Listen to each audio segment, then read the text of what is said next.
ಕಾಂಗ್ರೆಸ್ನಲ್ಲಿ ಎಲ್ಲವೂ ಕೂಡ ಸರಿ ಇಲ್ಲ ಅನ್ನುವಂಥದ್ದು ಶಾಸಕರುಗಳ ಹೇಳಿಕೆ, ಸಚಿವರುಗಳ ಹೇಳಿಕೆಯಿಂದ ಪದೇ ಪದೇ ಸಾಬೀತಾಗ್ತಾ ಇತ್ತು. ಇನ್ನು ಒಂದ್ ಕಡೆ ಸಿದ್ದರಾಮಯ್ಯನವರು 5 ವರ್ಷ ಕಾಂಗ್ರೆಸ್ ಸರ್ಕಾರ ಇರುತ್ತೆ ಅಂತ ಹೇಳ್ತಾ ಇದ್ದಂಥವ್ರು 5 ವರ್ಷ ನಾನೇ ಮುಖ್ಯಮಂತ್ರಿ ಆಗಿರ್ತೀನಿ ಅಂತ ಹೇಳಿರುವಂಥದ್ದು ಈಗ ಸಂಘರ್ಷಕ್ಕೆ ಇತಿಶ್ರೀಯನ್ನ ಆಡಲಾಗಿದೆಯಾ ಅಥವಾ ಅದು ಸಂಘರ್ಷಕ್ಕೆ ತುಪ್ಪವನ್ನ ಸುರಿದಂತಾಗಿದೆಯಾ ಅನ್ನುವಂಥ ಪ್ರಶ್ನೆ ಹುಟ್ಟಾಕಿದೆ.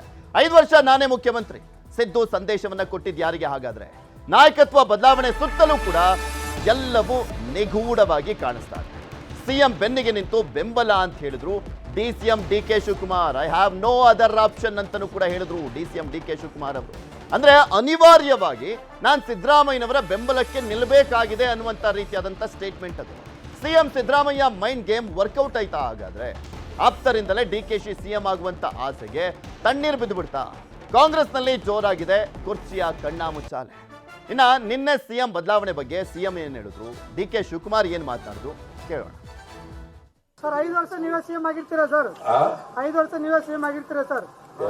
ನೀವು ತಾವು 5 ವರ್ಷ ಸಿಎಂ ಆಗಿರ್ತೀರಿ? ಹೌದು, ನಾನೇ. ಈಗ BJP I have to stand by him, I support him, and I don't have any objection to it.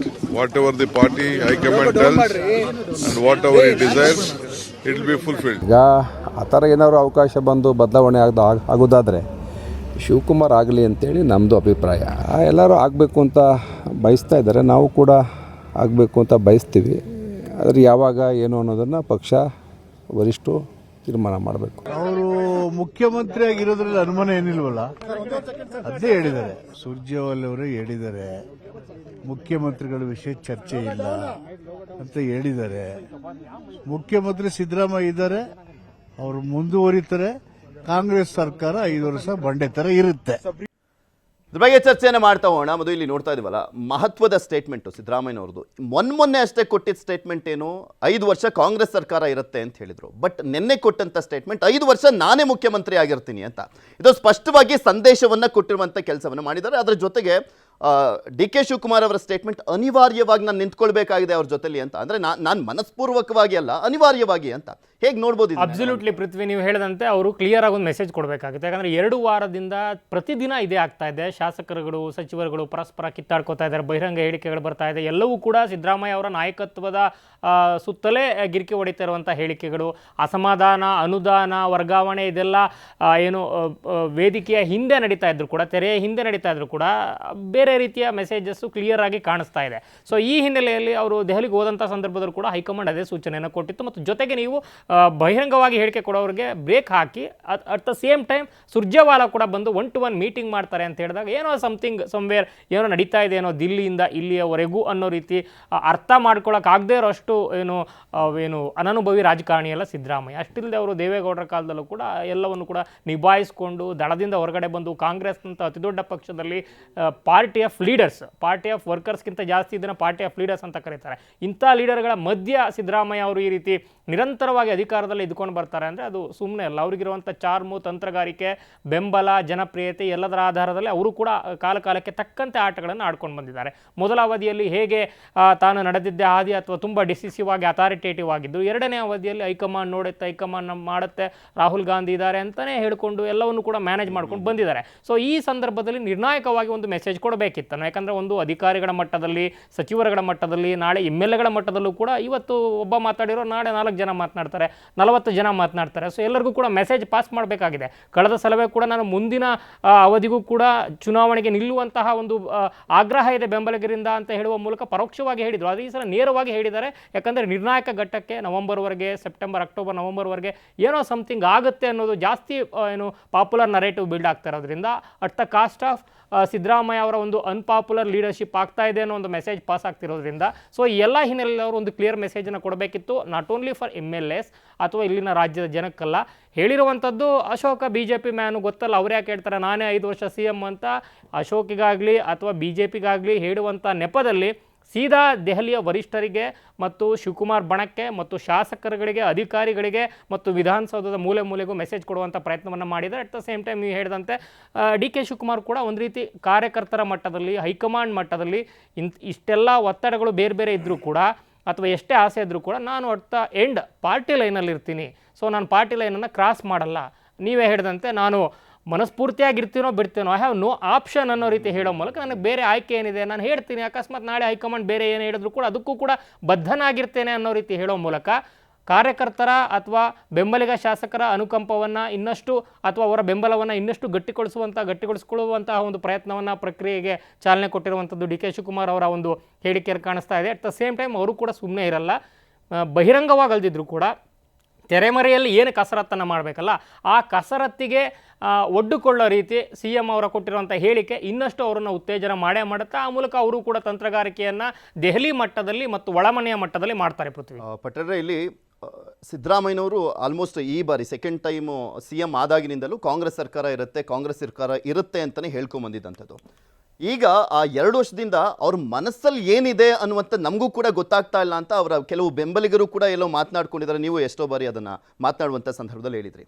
ಅದನ್ನು ಎಲ್ಲೋ ಒಂದು ಕಡೆ ಟ್ರಿಗರ್ ಮಾಡಿ ಕೇಳಿಸುವಂಥ ಕೆಲಸವನ್ನು ಡಿ ಕೆ ಶಿವಕುಮಾರ್ ಅವರು ಮಾಡಿದ್ರ ಅಂತ ಅವರ ಬೆಂಬಲಿಗರ ಮುಖಾಂತರ, ಹೈಕಮಾಂಡ್ ಮುಖಾಂತರನೂ ಕೂಡ ಸಿದ್ದರಾಮಯ್ಯನವರ ಮನಸ್ಸಲ್ಲಿ ಏನಿದೆ ಮತ್ತು ಏನಾಗ್ತಾ ಇದೆ, ನಾನು ವಾಟ್ ನೆಕ್ಸ್ಟ್ ಯಾವ ಸ್ಟೆಪ್ಪನ್ನು ಇಡಬೇಕು ಅನ್ನುವಂಥದ್ದನ್ನು ಟ್ರಿಗರ್ ಮಾಡಿ ನೋಡುವಂಥ ಕೆಲಸ ಆಯ್ತಾ ಅಂತ ಇದು. ಅಫ್ಕೋರ್ಸ್ ಇದು ಒಂದು ಭಾಗ. ನಿಮಗೆ ಪೃಥ್ವಿ ಗೊತ್ತಿರಲಿ, ಅದು UPA ಸರ್ಕಾರ ಇರಲಿ, NDA ಸರ್ಕಾರ ಇರಲಿ, ರಾಜ್ಯದಲ್ಲಿ ಕಾಂಗ್ರೆಸ್ ಸರ್ಕಾರ ಇರಲಿ, BJP ಸರ್ಕಾರ ಇರಲಿ, JDS ಸರ್ಕಾರ ಇರಲಿ, ಅದೇ ಅಧಿಕಾರಿಗಳಿರ್ತಾರೆ. ಆಯಾ ಸರ್ಕಾರಗಳು ಬಂದಾಗ ಅವ್ರ ಕ್ಯಾಂಪನ್ನು ಬದಲಾಯಿಸ್ತಾರೆ, ನಾಟಕವನ್ನು ಕೂಡ ಚೇಂಜ್ ಮಾಡ್ತಾರೆ, ಬೇರೆ ಬೇರೆ ನಾಟಕಗಳನ್ನ ಆಡ್ತಾರೆ. ನಿಮಗೆ ಅಧಿಕಾರಿಗಳಿಗೆ ಒಂದು ಸರಿ ಈ ಸರ್ಕಾರ ಸೇಫ್ ಇಲ್ಲ, ಇವ್ರು CM ಆದರೆ ಇನ್ನೊಂದು ಸರ್ಕಾರ ಬರುತ್ತೆ ಅಂದ ತಕ್ಷಣ ಅವರು ಕೂಡ ಆಯಾ ಕಾಲಘಟ್ಟಕ್ಕೆ ತಕ್ಕಂತೆ ಅವ್ರ ಕ್ಯಾಂಪನ್ನು ಬದಲಾಯಿಸ್ತಾರೆ. ಜೊತೆಗೆ ಇದರಿಂದ ಆಡಳಿತ ಯಂತ್ರ ಕುಸಿಯುತ್ತೆ. ಸ್ವತಃ ಮುಖ್ಯಮಂತ್ರಿಗಳ ಲೆಟ್ರಿಗೆ ಕಿಮ್ಮತ್ತನ್ನು ಕೊಡಲ್ಲ, ಸಚಿವರುಗಳೆಲ್ಲ ಲೆಟರ್ಗಳ ಕಿಮ್ಮತ್ತು ಕೊಡಲ್ಲ. ಈ ಸರ್ಕಾರ ಎಲ್ಲ 2-3 ತಿಂಗಳಲ್ಲಿ ಹೊಸ ಸರ್ಕಾರ ರಚನೆ ಆಯ್ತು, ಇನ್ನೊಬ್ಬ ಚೀಫ್ ಮಿನಿಸ್ಟರ್ ಆಗ್ತಾರೆ ಅನ್ನೋ ಕಾರಣಕ್ಕಾಗಿ ಯಾರು ಚೀಫ್ ಮಿನಿಸ್ಟರ್ ಆಗ್ತಾರೆ, ಯಾರು ಮತ್ತೆ ಅಧಿಕಾರಸ್ಥರಾಗ್ತಾರೆ, ಅವರ ಹಿಂದೆ ಅವರು ಸುತ್ತಲಿಕ್ಕೆ ಶುರು ಮಾಡ್ತಾರೆ. ಇದರಿಂದ ಸಾರ್ವಜನಿಕವಾಗಿ ಮತ್ತು ಆಡಳಿತಾತ್ಮಕವಾಗಿ ಸರ್ಕಾರಕ್ಕೆ ಎಲ್ಲೊಂದು ಕಡೆ ಕೆಲಸ ಪ್ರಗತಿ ಏನು ಹೇಳಿದ್ರೆ ಕುಂಠಿತ ಆಗ್ತಾ ಹೋಗುತ್ತೆ. ಇದು ಒಂದು ಭಾಗ. ಅಂದರೆ ಆಫೀಸರ್ಸು ಎದುರಿಗೆ ನಮಸ್ಕಾರ ಅಂತ ಹೇಳಿದ್ರೆ ಹಿಂದ್ಗಡೆ ಹೋಗಿ ಕೆಲಸ ಮಾಡಲ್ಲ. ಅಲ್ಲಿಗೆ ಆಡಳಿತ ಯಂತ್ರ ಕುಸಿತ ಆಯಿತು ಅಂದರೆ ಇಡೀ ಸರ್ಕಾರ, ಇಡೀ ವ್ಯವಸ್ಥೆ ಅರ್ಧ ಮುಗ್ದಂಥದ್ದೇ. ಮತ್ತೊಂದು ಕಡೆ ಈಗ ಒಬ್ಬ ಮುಖ್ಯಮಂತ್ರಿ ಇವ್ರು ಬದಲಾಗ್ತಾರೆ ಅನ್ನೋ ಕಾರಣದಿಂದ ಅವರ ಕ್ಯಾಂಪ್ನಲ್ಲಿ ಒಂದಷ್ಟು ಶಾಸಕರುಗಳಿರ್ತಾರೆ, ಇವ್ರನ್ನೇ ನಂಬ್ಕೊಂಡಿರ್ತಾರೆ. ಇವರು ಚುನಾವಣೆಗೆ ಹೋದರೆ ಮತ್ತು ಇವ್ರ ಕಾರಣಕ್ಕಾಗೇ ಗೆಲ್ಲೋರು ಭಾಳಷ್ಟು ಜನ ಇರ್ತಾರೆ. ಆಗ ಅವರಿಗೆ ಆತಂಕ ಎದುರಾಗುತ್ತೆ. ಇವರು ಬದಲಾಗ್ತಾರೆ ಅಂತ ಹೇಳಿದ್ರೆ ಇವರು ವೀಕ್ ಆಗ್ತಿದ್ದಾರೆ ಅಂದ ತಕ್ಷಣ ಅವರು ಏನು ಮಾಡ್ತಾರೆ, ಶಾಸಕರುಗಳು ನಿಧಾನವಾಗಿ 50-50 ಅಂದರೆ ಒಂದು ಹೆಜ್ಜೆ ಇಲ್ಲಿ ಇಡ್ತಾರೆ, ಒಂದು ಹೆಜ್ಜೆ ಇಲ್ಲಿ ಇಟ್ಕೊಂಡಿರ್ತಾರೆ. ಇದು ಇನ್ನೊಂದು ಭಾಗ. ಮತ್ತು ಅವ್ರದ್ದೇ ಆದ ಬಣ ಇರುತ್ತೆ, ಅತ್ಯಾಪ್ತರ ಬಣ ಇರ್ತಾರೆ, ಅವ್ರನ್ನೇ ನಂಬ್ಕೊಂಡು ಬಂದಿರತಕ್ಕಂಥ ಆಪ್ತರ ಬಣ ಇರುತ್ತೆ. ಅವ್ರಿಗೆಲ್ಲರೂ ಕೂಡ ಆತಂಕ ಶುರು ಆಗುತ್ತೆ. ಆಗ ತನ್ನ ನಾಯಕನನ್ನು ಅವರು ನಂಬಕ್ಕೆ ಇಷ್ಟಪಡಲ್ಲ. ಇವ್ರು ಯಾಕೋ ವೀಕ್ ಆಗ್ತಿದ್ದಾರೆ, ಹಾಗಾಗಿ ನಾವು ಮುಂದಿನ ದಾರಿ ನೋಡ್ಕೋಬೇಕು ಅನ್ನೋ ಆಲೋಚನೆಗಳು ಹುಟ್ಟಾಕುತ್ತೆ. ಮತ್ತು ಶಾಸಕಾಂಗ ಒಂದು ಪಕ್ಷ ಆಗಿದ್ದರಿಂದ ಆ ಶಾಸಕಾಂಗ ಪಕ್ಷದಲ್ಲಿರ್ತಕ್ಕಂಥ ಬಹುತೇಕ ಶಾಸಕರುಗಳು ಕೂಡ ಅವ್ರಿಗೂ ಕೂಡ ಅನುಮಾನ ಆಗುತ್ತೆ, ಯಾಕೆ ಇಷ್ಟೆಲ್ಲ ಆದರೆ ಇವ್ರು ಮಾತಾಡ್ತಿಲ್ಲ, ಆಗ್ತಿರೋದು ನಿಜನಾ, ಎಲ್ಲ ಒಂದು ಕಡೆ ವಿಪ್ಲವ ಆಗ್ತಿದೆ, ಎಲ್ಲವೂ ಸರಿ ಇಲ್ಲ, ಒಂದು ಮೆಸೇಜ್ ಪಾಸ್ ಆಗುತ್ತೆ. ಸ್ವತಃ ಅವ್ರಿಗೂ ಕೂಡ ಮುಜುಗರ ಆಗುತ್ತೆ. ಪ್ರಮುಖವಾಗಿ ಈಗ ರಾಜ್ಯದಲ್ಲಿ ಅನೇಕ ವಿಚಾರಗಳಿದೆ. ಭಾರತೀಯ ಜನತಾ ಪಕ್ಷ ಸರ್ಕಾರದ ವಿರುದ್ಧ ಹೋರಾಟ ಮಾಡಲಿಕ್ಕೆ ಭಾಳಷ್ಟು ವಿಷಯಗಳಿದೆ. ಆದರೆ ಎಲ್ಲೊಂದು ಕಡೆ ಅವರೊಳಗಡೆ ಕಿತ್ತಾಟ, BJP ಅನ್ನೋದು ಮನೆಯೊಂದು 30 ಬಾಗಿಲಾಗಿರ್ತಕ್ಕಂಥದ್ದು. ಆ ಕಿತ್ತಾಟದ ಕಾರಣಕ್ಕಾಗಿ ಸರಿಯಾಗಿ ಸರ್ಕಾರದ ಹೋರಾಟಗಳು ಮಾಡ್ತಿಲ್ಲ, ಈ ಹೇಳಿಕೆಗಳು ಅವರಿಗೆ ಅಸ್ತ್ರ ಆಗ್ತಿರ್ತಕ್ಕಂಥದ್ದು. ಇದು ಪ್ರತಿದಿನ ಮುಜುಗರಕ್ಕೂ ಕಾರಣ ಆಗುತ್ತೆ. ಮತ್ತು ಅವರ ಆಪ್ತ ಸಚಿವರು ಕೂಡ ಮುಖ್ಯಮಂತ್ರಿಗಳೇ ಮಾತಾಡ್ತಿಲ್ಲ, ನಾವ್ಯಾಕೆ ಸಪೋರ್ಟ್ ಮಾಡಬೇಕು, ನಾವ್ಯಾಕೆ ಇವರೇ ಇರ್ತಾರಂತ ಹೇಳಬೇಕು ಅಂತ ಅವ್ರಿಗೂ ಕೂಡ ಮುಜುಗರ ಮತ್ತು ಆತಂಕ ಎದುರಾಗುತ್ತೆ. ಹಾಗಾಗಿ ಅನಿವಾರ್ಯವಾಗಿ ಸಿದ್ದರಾಮಯ್ಯನವರು ತಮ್ಮನ್ನು ತಾವು ಡಿಪೆಂಡ್ ಮಾಡ್ಕೊಂಡ್ರು. ಆ ಮುಖಾಂತರ ತನ್ನ ವಿರೋಧಿಗಳಿಗೆ ಮತ್ತು ಮುಖ್ಯಮಂತ್ರಿ ಹುದ್ದೆಯ ರೇಸ್ಲರಿಗೆ ಚೆಕ್ಮೇಟನ್ನು ಕೊಟ್ಟರು. ಅಂದರೆ ನಾನೇ 5 ವರ್ಷ CM ಆಗಿರ್ತೀನಿ ಅನ್ನೋ ಮುಖಾಂತರ, ನೀವು ಯಾರೂ ರೇಸಲ್ಲಿಲ್ಲ, ನಾನೇ ಕಂಟಿನ್ಯೂ ಆಗ್ತೀನಿ ಅನ್ನೋ ಮುಖಾಂತರ, ಆ ಮುಖಾಂತರ ಒಂದು ರೀತಿ ಪರೋಕ್ಷವಾಗಿ ವಿಪಕ್ಷಗಳ ಬಾಯಿ ಮುಚ್ಚಿಸಿದ್ರು. ಕಾರ್ಯಕರ್ತರ ಗೊಂದಲಗಳನ್ನು ಕೂಡ ತೆರೆ ಎಳೆದ್ರು. ತನ್ನ ಆಪ್ತರಿಗೂ ಕೂಡ, ಆಪ್ತ ಸಚಿವರುಗಳಿಗೆ, ಶಾಸಕರಿಗೆ, ಆಪ್ತ ಬಣಕ್ಕೂ ಕೂಡ ನಾನೇ ಇರ್ತೀನಿ, ಡೋಂಟ್ ವರಿ ಅನ್ನೋ ಒಂದು ಮೆಸೇಜನ್ನು ಪಾಸ್ ಮಾಡಿದ್ರು. ಹಾಗಾಗಿ ಒಂದೇ ಕಲ್ಲಿನಲ್ಲಿ 10 ಮಾವಿನ ಹಣ್ಣನ್ನು ಹೊಡೆದ್ರು. ಆ ಮುಖಾಂತರ ಎಲ್ಲ ಒಂದು ಕಡೆ ಸರ್ಕಾರ ಸೇಫ್ ಇರುತ್ತೆ, ನಾನೇ ಇರ್ತೀನಿ, ಯಾರೂ ಆಗಲ್ಲ ಅನ್ನೋ ಒಂದು ಮಾತನ್ನು ಹೇಳಿದರು.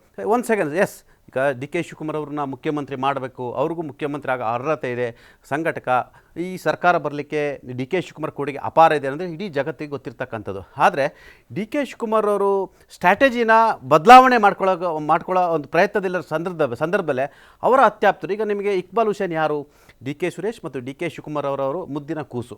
ಅವ್ರು ಏನು ಹೇಳ್ತಾರೆ, ಅವ್ರು ಗೆರೆ ಹಾಕಿದ್ರೆ ದಾಟಲ್ಲ. ಅವರು ಪದೇ ನೋಟಿಸ್ ಕೊಡ್ತೀನಿ ಅಂದ್ರೆ, ಇಲ್ಲ ಅವ್ರು 100 ಜನ ಶಾಸಕರಿದ್ದಾರೆ ಅಂತ ಹೇಳಿಕೆ ಕೊಡೋ ಮುಖಾಂತರ ಇದು ಏನಾಗುತ್ತೆ ಅಂದರೆ ಆಟೋಮೆಟಿಕಲಿ ಒಬ್ಬ ಚೀಫ್ ಮಿನಿಸ್ಟರ್ ಯಾರ್ಯಾರು ಅಧಿಕಾರಸ್ಥರಿಗೆ ಕೆರಳಿಸುತ್ತೆ. ಚಾಲೆಂಜ್ ಆಗ ನಾನೋ ಒಂದು ಮಾತು ಬರುತ್ತೆ. ನಿಮಗೆ ಅವ್ರು ಹೇಳಿಕೆಯನ್ನು ಕೊಟ್ಟರು, ಇವ್ರು ನೋಟಿಸ್ ಕೊಟ್ಟಂಗೆ ಮಾಡಿದ್ರು. ಇದು ಎಲ್ಲ ಒಂದು ಕಡೆ ಐ ವಾಷಿಂಗ್ ಆಗ್ತಾಯಿದೆ, ಎಲ್ಲ ಒಂದು ಕಡೆ ಏನೋ ಹ್ಯಾಪನಿಂಗ್ ನಡೀತಿದೆ ಅನ್ನೋ ಕಾರಣಕ್ಕಾಗಿ ಸಿದ್ದರಾಮಯ್ಯವರು ಓಪನ್ ಆಗಿ ಈಗ ಸ್ಟೇಟ್ಮೆಂಟ್ ಕೊಟ್ಟರು. ಇನ್ನು ಆಪ್ಷನ್ಸ್ ಏನು ಡಿ ಕೆ ಶಿವಕುಮಾರ್ ಅವರಿಗೆ? ಸಿದ್ದರಾಮಯ್ಯ ಜೊತೆ ವಿಶ್ವಾಸದಿಂದ ಇದ್ಕೊಂಡು, ಹೈಕಮಾಂಡ್ ಜೊತೆ ವಿಶ್ವಾಸ ಇದ್ಕೊಂಡು ಅವ್ರನ್ನ ರಿಕ್ವೆಸ್ಟ್ ಮಾಡಿ ನನಗೂ ಒಂದು ಅವಕಾಶ ಕೊಡಿ, ಎಲ್ಲ ಶಾಸಕರ ಜೊತೆನೂ ವಿಶ್ವಾಸದಲ್ಲಿ ಇಟ್ಕೊಂಡು ಮತ್ತು ಎಲ್ಲ ಸಚಿವರುಗಳ ಜೊತೆನೂ ಕೂಡ ಬೆರೆತು ಎಲ್ಲ ಕಾರ್ಯಕರ್ತರು ಹೈಕಮಾಂಡ್ ಜೊತೆ ಖುಷಿಯಾಗಿ ಇದ್ಕೊಂಡು ಅವರು ಅಧಿಕಾರವನ್ನು ಈಗ ಪ್ರೀತಿಯಿಂದ ಪಡೆಯುವಂಥ ಸ್ಥಿತಿ ನಿರ್ಮಾಣ ಆಗಿದೆ. ನಿಮಗೆ ಗೊತ್ತಿರಲಿ, ಇವತ್ತು CM ಲಿಂಗಪ್ಪ ಅನ್ನೋರು ಅತಿ ದೊಡ್ಡ ನಾಯಕರು. ಡಿ ಕೆ ಶಿವಕುಮಾರ್ಗಿಂತ ರಾಮನಗರ ಜಿಲ್ಲೆಯಲ್ಲಿ ಅತಿ ದೊಡ್ಡ ನಾಯಕ CM ಲಿಂಗಪ್ಪನವರು ಇವತ್ತು ಡಿ ಕೆ ಶಿವಕುಮಾರ್ಗೆ ಒಂದಷ್ಟು ಸಜೆಷನ್ ಕೊಟ್ಟಿದ್ದಾರೆ, ಒಂದಷ್ಟು ಅಡ್ವೈಸ್ ಮಾಡಿದ್ದಾರೆ. ಅವರು ಒಂದಷ್ಟು ತನ್ನ ಲೈಫ್ ಸ್ಟೈಲ್ನ ಮತ್ತು ವರ್ಕಿಂಗ್ ಸ್ಟೈಲ್ನ ಮತ್ತು ಅವರ ಸಚಿವ ಸ್ಥಾನದ ಬಿಮ್ಮು ಒಂದಷ್ಟು ಬದಲಾವಣೆ ಮಾಡ್ಕೊಳ್ಳಿಂದ ಅವ್ರ ಜೊತೆ ಯಾವ ಶಾಸಕರುಗಳಿರಲ್ಲ, ಯಾವ ನಾಯಕರುಗಳು ಅವ್ರ ಬೆಂಬಲಕ್ಕೆ ಇರಲ್ಲ ಅನ್ನೊಂದು ಒಂದು ಮಾತನ್ನು ಹೇಳಿದ್ರು. ಆ ಮುಖಾಂತರ ಇದು ಒಂದು ಕಿವಿ ಮಾತು, ನೀವು ಬದಲಾಗಬೇಕು, ಅಧಿಕಾರ ಅನ್ನೋದು ಒದ್ದು ಕಿತ್ಕೊಳ್ಳೋದಲ್ಲ, ಈಗ ಪ್ರೀತಿಯಿಂದ ಪಡೆದುಕೊಳ್ಳೋದು ಅನ್ನೋದೊಂದು ಮೆಸೇಜ್ ಈಗ ಇದರಿಂದ ಹೋಯಿತು. ಓಕೆ ಮಧು, ಇಲ್ಲಿ ಇಷ್ಟು ದಿನ ಸಿದ್ದರಾಮಯ್ಯನವರು ಅಂದರೆ ಅವರು ಬಹಿರಂಗವಾಗಿ ಹೇಳ್ತಾರಲ್ಲ ನಾನೇ 5 ವರ್ಷ ಅಂತ, ಬಟ್ ಅವರ ಬೆಂಬಲಿಗರ ಮುಖಾಂತರನೂ ಹೇಳಿಸುವಂಥ ಕೆಲಸ ಆಗ್ತಾ ಇತ್ತು. ಇಲ್ಲ ಸಿದ್ದರಾಮಯ್ಯನವರು ಇರ್ತಾರೆ, ಯಾವುದೇ ಕಾರಣಕ್ಕೂ ಚೇಂಜ್ ಆಗಲ್ಲ, ಜನರ ಬೆಂಬಲ ಇದೆ, ಮಾಸ್ ಲೀಡರ್ ಅಂತೆಲ್ಲ ಹೇಳ್ತಾ ಇದ್ರು. ಬಟ್ ಸಿದ್ದರಾಮಯ್ಯ ಮಾತ್ರ, ಪಟೇಲ್ ಹೇಳ್ದಂಗೆ ಅವ್ರು ಮಾತ್ರ ಸೈಲೆಂಟ್ ಆಗಿರ್ತಿದ್ರಲ್ಲ. ಈಗ ಸಿದ್ದರಾಮಯ್ಯನವರು ಬರೀ ಸ್ಟೇಟ್ಮೆಂಟ್ ಕೊಟ್ಟಿದ್ದಲ್ಲ, ಈವನ್ ಟ್ವೀಟ್ ಮಾಡಿ ಹೇಳ್ತಾರೆ. ಅಂದರೆ ಅಲ್ಲಿ ಸ್ಪಷ್ಟವಾಗಿ ಇನ್ನೂ ಎಲ್ರಿಗೂ ಗೊತ್ತಾಗಲಿ, ನನ್ನ ಕಾರ್ಯಕರ್ತರಿಗೂ ಗೊತ್ತಾಗಲಿ, ಅಕಸ್ಮಾತ್ ನೋಡದೇ ಇದ್ದವ್ರಿಗೂ ಅನ್ನುವಂಥ ಒಂದು ಮೆಸೇಜನ್ನು ಪಾಸ್ ಮಾಡುವಂಥ ಕೆಲಸ. ಅದರ ಜೊತೆಗೆ ಹೈಕಮಾಂಡ್ಗೂ ಗೊತ್ತಾಗಲಿ, ಬೇಕಿದ್ರೆ ಅದನ್ನು ಅಬ್ಸರ್ವ್ ಮಾಡಿಲ್ಲ ಸ್ಟೇಟ್ಮೆಂಟಾ ಅನ್ನುವಂಥ ರೀತಿಯಲ್ಲಿ ಟ್ವೀಟನ್ನು ಕೂಡ ಮಾಡ್ತಾರೆ. ಈಗ ಇನ್ನೂ ಯಾವ ರೀತಿಯಾಗಿ ಶಕ್ತಿ ಬಂದಂತಾಯ್ತು ಅವ್ರ ಬೆಂಬಲ. ಅಬ್ಸಲ್ಯೂಟ್ಲಿ ಪೃಥ್ವಿ, ನೀವು ಹೇಳಿದಂತೆ ಅವ್ರಿಗೆ ಈಗ ಪಟೇಲ್ ಕೂಡ ಹೇಳಿದಂತೆ, ಈಗ ಅವರೇ ಮಾತನಾಡ್ತಾ ಇಲ್ಲ ಅಂತಂದಮೇಲೆ ಅವ್ರ ಪರವಾಗಿ ಅಡ್ವೊಕಸಿನ ನಾವು ಎಲ್ಲಿವರೆಗೆ ಮಾಡೋಣ, ಎಲ್ಲಿವರೆಗೆ ನಾವು ಹೇಳಿಕೆಗಳನ್ನು ಕೊಡೋಣ? ಅಕಸ್ಮಾತ್ ನಿಜವಾಗ್ಲೂ ಕೂಡ ಟ್ರಾನ್ಸ್ಫಾರ್ಮೇಷನ್ ಆಗ್ತಾ ಇದ್ರೆ, ಪವರ್ ಟ್ರಾನ್ಸ್ಫರ್ ಆಗ್ತಾ ಇದ್ರೆ, ಸೊ ಅದರ ಇಂಪ್ಯಾಕ್ಟು ನಾಳೆ ನಮಗೂ ಕೂಡ ಆಗಬಾರ್ದಲ್ಲ. ಸಿದ್ದರಾಮಯ್ಯ ಅನ್ನೋಂಥದ್ದು ಕಳೆದ ಅವಧಿಯಲ್ಲಿ ಜೊತೆಗೆ ನಿಲ್ಲೋದಕ್ಕೆ ಬೇರೆ ದೈತ್ಯ ಶಕ್ತಿ, ಈ ಅವಧಿಯಲ್ಲಿ ನಿಜವಾಗ್ಲೂ ಬದಲಾವಣೆ ಆಗುತ್ತೆ ಅಂದರೆ ಯಾಕೆ ನಿಲ್ಲಬೇಕು ಅನ್ನೋ ಪ್ರಶ್ನೆ ಸಹಜವಾಗಿ ಬಂದೇ ಬರುತ್ತೆ. ಸೊ ಈ ಹಿನ್ನೆಲೆಯಲ್ಲಿ ಅವರು ಸಿದ್ದರಾಮಯ್ಯ ಮಾತನಾಡದಿದ್ದಂಥ ಸಂದರ್ಭದಲ್ಲಿ ಇವು ಸುಮ್ಮನಿದ್ರು. ನೀವು ಕೂಡ ಹೇಳಿದ್ರೆ ಅವ್ರ ಬೆಂಬಲಿಗರು ಕೂಡ ಕನ್ಫ್ಯೂಷನ್ ಇದೆ, ಏನಾಗಿದೆ, ಮಾತುಕತೆ ಆಗಿದೆ, ಹೇಳಿ ನಮಗೂ ಅಂತ ಹೇಳಿದ್ರೆ ಅಂಥದ್ದೇನು ಇಲ್ಲಪ್ಪ ಅಂತ ತೇಲಿಸ್ತಾ ಇದ್ದಂತೆ ಹೊರತು ಸಿದ್ದರಾಮಯ್ಯ ಯಾವುದನ್ನು ಕೂಡ ನೇರವಾಗಿ ಹೇಳಿರಲಿಲ್ಲ. ಆದರೆ ಈ ಸಂದರ್ಭದಲ್ಲಿ ನಿರ್ಣಾಯಕ ಘಟ್ಟ, ತಾವು ಮಾತನಾಡಿದ್ರೆ ಮಾತ್ರ ಬೆಂಬಲಿಗರು ಕೂಡ ಜೊತೆಗೆ ನಿಲ್ತಾರೆ, ಅಧಿಕಾರಿಗಳು ಹಡಿ ತಪ್ಪಲ್ಲ, ಹೈಕಮಾಂಡ್ಗೂ ಮೆಸೇಜ್ ಹೋಗುತ್ತೆ, ಪ್ರತಿಪಕ್ಷಗಳ ಬಾಯಿಗೂ ಬೀಗ ಹಾಕುವಂಥ ಪ್ರಯತ್ನವನ್ನು ಮಾಡಬಹುದು. ಸೊ ಎಲ್ಲ ಕಾರಣಕ್ಕೆ ಅವರು ಒಂದು ಹೇಳಿಕೆಯನ್ನು ಕೊಟ್ಟಿರುವಂಥದ್ದು ಮತ್ತು ಇನ್ನೂ ಕೂಡ ಇದನ್ನು ಜಾಸ್ತಿ ರೀಟ್ರೇಟ್ ಮಾಡುವಂಥ ಪ್ರಯತ್ನವನ್ನು ಮಾಡೇ ಮಾಡ್ತಾರೆ. ಯಾಕಂದರೆ ನೀವೇ ಹೇಳಿದಂತೆ ಟ್ವೀಟಲ್ಲೂ ಕೂಡ 3 ಸಲ ನಾನೇ ಸಿ ಎಂ ಅಂತ ಹೇಳ್ತಾರೆ. ಕೊಟ್ಟಿರುವಂಥ ಹೇಳಿಕೆಯಲ್ಲಿ ನಾನೇ ಸಿ ಎಂ ಅಂತ ಹೇಳ್ತಾರೆ. ಪದೇ ಟ್ವೀಟ್ ಮಾಡುವಂಥ ಒಂದು ಪರಿಸ್ಥಿತಿ ಏನು ಬಂದಿದೆ, ಅದನ್ನು ಈಗ ಪ್ರತಿಪಕ್ಷಗಳು ವ್ಯಂಗ್ಯ ಕೂಡ ಮಾಡ್ತಾ ಇದ್ದಾವೆ. ನಾನೇ ಸಿ ಎಂ ಅಂತ ಹೇಳ್ಕೊಡುವಂಥ, ಪದೇ ಹೇಳುವಂಥ ಸ್ಥಿತಿ ಬರಬಾರ್ದಾಗಿತ್ತು ಅಂತ JDS ಇವಾಗ ಒಂದು 2-3 ತಾಸಿನ ಹಿಂದೆ ಟ್ವೀಟ್ ಮಾಡಿದೆ. BJP ಅವರು ಕೂಡ ಅದನ್ನೇ ಮಾತನಾಡ್ತಾ ಇದ್ದಾರೆ, ಲಕ್ಕಿ CM, ಲಾಟ್ರಿ CM ಅಂತ ಅವರೇ ಒಪ್ಕೊಂಡಿದ್ದಾರೆ. ಈಗ ಅವರು ಹೊರ ಹೋಗ್ತಾರೆ, ನವೆಂಬರ್ಗೆ ಗ್ಯಾರಂಟಿ ಚೇಂಜ್ ಆಗುತ್ತೆ, ಬದಲಾಗುತ್ತೆ ಅಂತ ಇನ್ನೂ ಕೂಡ. ಸೊ ಪದೇ ಹೇಳುವಂಥದ್ದು ಕೂಡ, ಹೇಳದೇ ಇರುವಂಥದ್ದು ಎಷ್ಟು ಅಫರ್ಮೇಷನ್ ಇರುತ್ತಲ್ಲ, ಹೇಳುವಂಥದ್ದು ಕೂಡ ಇನ್ನಷ್ಟು ಡೌಟ್ಸನ್ನು ಕ್ಲಿಯರ್ ಮಾಡೋ ರೀತಿನೂ ಅನಿಸುತ್ತೆ. ಅಥವಾ ಯಾರಿಗೆ ಮೆಸೇಜ್ ಕೊಡಬೇಕು ಅದನ್ನು ಮೆಸೇಜ್ ಕೊಡುವಂಥ ಪ್ರಯತ್ನಕ್ಕೂ ಕೂಡ ಇದನ್ನು ಪೂರಕವಾಗಿ ಬಳಸ್ಕೊತಾ ಇದ್ದಾರೆ. ಇಲ್ಲಿ ಪಟೇಲ್, ನಂಗೆ ಅನಿಸ್ತಾ ಇರೋದು ಹೈಕಮಾಂಡ್ ಒಂದು DK ಶಿವಕುಮಾರ್ ವಿಚಾರದಲ್ಲಿ ನೋಡೋದಾದ್ರೆ ಅವರಷ್ಟು ಲಾಯಲ್ ಮತ್ತೊಬ್ಬರಿಲ್ಲ, ಅದು ನೋ ಡೌಟ್ ಅದಲ್ಲೇ. ಬಿಕಾಸ್ ಮಲ್ಲಿಕಾರ್ಜುನ್ ಖರ್ಗೆ ಬಿಟ್ಟರೆ ಆ ಲೆವೆಲ್ಗೆ ಅಂದರೆ ನನಗೆ ಎಷ್ಟೇ ಸಂಕಷ್ಟ ಎದುರಾಗಲಿ, ಎಂಥದ್ದೇ ಕಷ್ಟ ಇರಲಿ, ನಾನು ಪಾರ್ಟಿ ಪರವಾಗಿ ಇರ್ತೀನಿ ಅನ್ನುವಂಥ ಮೆಸೇಜನ್ನು ಜೈಲಿಗೆ ಹೋಗಿ ಕೂಡ ಕೊಟ್ಟಿರುವಂಥದ್ದು DK ಶಿವಕುಮಾರ್. ಆದರೆ ಭಯ ಇರುವಂಥದ್ದು ಸಿದ್ದರಾಮಯ್ಯವ್ರ ವಿಚಾರದಲ್ಲಿ ಅಂತ ಕಾಣಿಸುತ್ತೆ. ಅಕಸ್ಮಾತ್ ಏನಾದರೂ ಸ್ವಲ್ಪ ಹೆಚ್ಚು ಕಮ್ಮಿ ಆದರೆ, ನಾವು ಕಿತ್ಕೊಳ್ಳುವಂಥ ಪ್ರಯತ್ನ ಪಟ್ಟರೆ ಸಿದ್ದರಾಮಯ್ಯನವರ ಒಂದು ಅಸಮಾಧಾನ ಸಾಕು ಕಾಂಗ್ರೆಸ್ ಪಕ್ಷದ ಬೆನ್ನು ಮೂಳೆ ಮುರಿದೋಗೋದಕ್ಕೆ ಅನ್ನೋದು ಸ್ಪಷ್ಟವಾಗಿ ಗೊತ್ತಾಗಿದೆ. ಸೊ ಹೀಗಾಗಿ ಎಷ್ಟು ಸಮಾಧಾನ ಆಗುತ್ತೋ, ಎಷ್ಟು ಸಮಾಧಾನ ಪಡಿಸ್ಬೋದು ಅಷ್ಟು ಸಮಾಧಾನ ಪಡಿಸಿ ಅವರಿಂದ ಈ ಕುರ್ಚಿಯಿಂದ ದೂರ ಮಾಡುವಂತ ಕೆಲಸಕ್ಕೆ ಟ್ರೈ ಮಾಡ್ತಾ ಇದ್ದಾರಾ ಅಂತ. ಅಫ್ಕೋರ್ಸ್ ಅವರು ನಿನ್ನೆ ಹೇಳಿಕೆ ನೋಡಿದರೆ ಸಮಾಧಾನದಿಂದಲೇ ಪಡೆಯೋ ಪ್ರಯತ್ನ ಅಂತಲೇ ಅನ್ಕೋಬೋದು. ನಿಮಗೆ ಗೊತ್ತಿರಲಿ, ನಾನು ಹೇಳಿದೆ, ಈ ಜಗತ್ತಲ್ಲಿ, ಈ ದೇಶದಲ್ಲಿ ಇವತ್ತು ಇಂಟರ್ನೆಟ್ ಮತ್ತು ಡಿಜಿಟಲ್ ಯುಗ. ಇಂಥ ಇಂಟರ್ನೆಟ್ ಡಿಜಿಟಲ್ ಯುಗದಲ್ಲಿ ಕೂಡ ಒಂದು ಮೊಬೈಲ್ ಇಲ್ದಲೇ, ಸಿಸ್ಟಮ್ ನೋಡ್ದಲೇ ಒಂದು ಸರ್ಕಾರವನ್ನು ನಡೆಸ್ತಾರೆ ಅಂತ ಹೇಳಿದ್ರೆ, ಒಂದು ಸರಿ 5 ವರ್ಷ ಕಂಪ್ಲೀಟ್ ನಡೆಸಿದ್ರು. ನಂತರ ಈಗ ಮತ್ತೆ 2 ವರ್ಷ 3 ತಿಂಗಳಾಯಿತು. ಅವರು ಅಷ್ಟು ಸುಲಭ ಚಾಕಚಕ್ಯತೆ ಎಷ್ಟಿರ್ಬೋದು ನೀವು ಅರ್ಥ ಮಾಡ್ಕೊಳ್ಳಿ.